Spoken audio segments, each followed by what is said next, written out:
All right, you guys, so good morning, happy Saturday. And because it is Saturday, just like I do every Saturday, it is time for the Saturday morning hustle.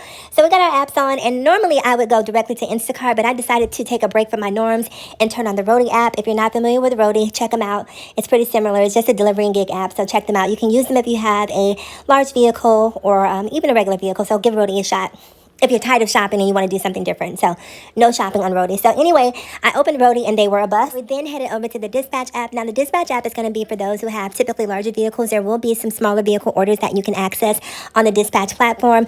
But definitely if you have larger vehicles, then you can use that app as well. So anyhow, nothing happening there. So we headed over to the tried and true Instacart with our fingers crossed to see if there was anything happening. I don't know if it's Austin, if it's me, if it's Instacart, or if it's all three of us, but we are just not on the same page these days. $23.02 shopping for 3 customers, going 9.5 miles, shopping for 41 items and 50 plus units. You do the math. $23, right?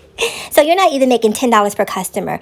I can't do it. And this order is probably to take you the time to shop, to check out, to load the items in your car, to deliver to 3 different locations. It's going to probably take you about maybe 2 hours, an hour and a half on the short end. And so you're making probably, what, $11.50 an hour? Now, I don't know how you value your time. Don't let me discourage you, but I'm not getting out of my bed for that. So Instacart has some work to do. So let's stop by Shipt because one of my viewers recently suggested that she has better luck on Shipt than she does on Instacart. Now, it's the reverse for me. For me, Instacart pays me a lot more than I make on Shipt, but I want to show you guys the interface for those of you who may be unfamiliar with Shipt. It's pretty much the same as Instacart. So here you have the interface. You see me selecting my zones. I live in the Cedar Park Lakeline area, so that's why I choose those 2 zones. And I also choose the times that I want to shop. Now, that is one of the benefits of shopping on Shipt, is that you can select the times that you want to shop. Now, the benefit to selecting the time is that you as a shopper get the premium orders, as opposed to those who did not select the time. They're going to sort of get the leftover orders, so to speak.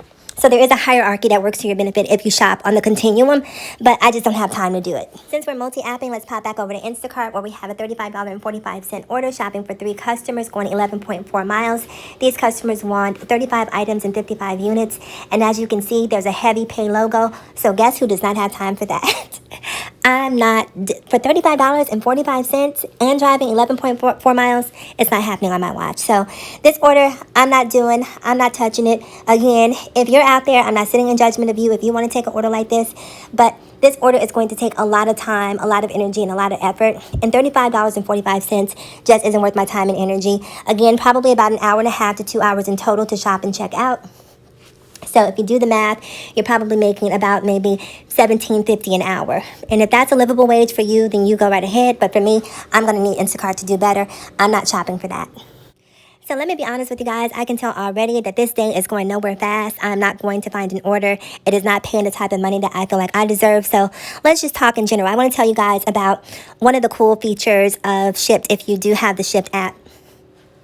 And we'll pop some orders up on the screen so you guys can see those while I'm talking about Shipt. So one of the really cool features about Shipt is it gives you the ability to toggle back and forth between personal shopper and package delivery. Now, if you've done Amazon Flex, this is very similar to Amazon Flex, but as opposed to going to Amazon, you're actually going to go to a Target warehouse facility. Now, that's true here in Austin. I'm not sure if that is true in every city, every state. I'm not sure, once again. But here in Austin, if you toggle on the package delivery option, it's going to send you to a Target warehouse facility where they will roll out to your car a couple of bins.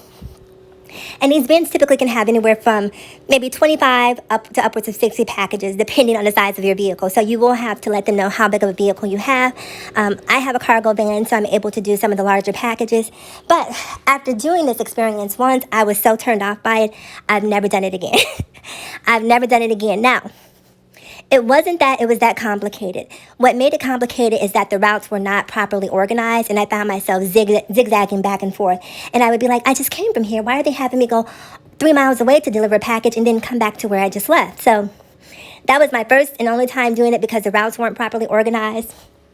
But you will see that you can actually make some pretty decent money from doing their package delivery service. Now, here's my suggestion.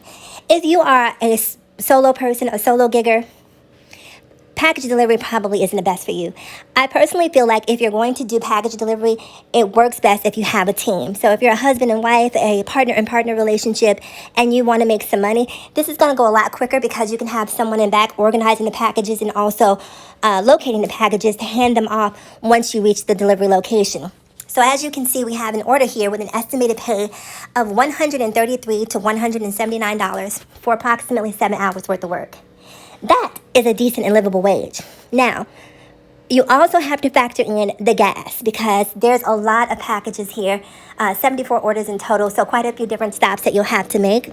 Now, depending on your speed and efficiency, if you finish quick enough, you can actually head back to the warehouse and get a second batch of orders. So can you imagine that if you have 2 orders of $180 in a day, now you're making upwards of $360 in a single day. That is actually a livable wage. So definitely something to consider. If you're sick of going into these stores and shopping and not being paid what you're worth, but not afraid of a little bit of work, you should definitely toggle on that package delivery option and take full advantage of it. Now, let me talk to you guys about a few of the cons. One of the biggest cons that I notice is you'll be delivering to a lot of apartments. I don't know what these apartments have against putting signs and numbers on their buildings, but that can become quite complicated trying to locate the building, which entrance to go into. Sometimes if you go into luxury buildings, they have all of these security measures in place. So be prepared if you decide to do this. You have 57 times that you can incur some sort of delivery hiccup. So just be prepared for that. And also one of the issues for me was if someone is not there or if you're not successful at making or completing the delivery, you have to, at the end of your route, drive all the way back to the delivery location to drop off the undelivered packages. But I believe they did pay me $5 for that, so it wasn't completely free. So just some things to keep in mind. But again, if you're out there and you're wanting to make some additional money, that's a great option. I'll see you guys again in the next video.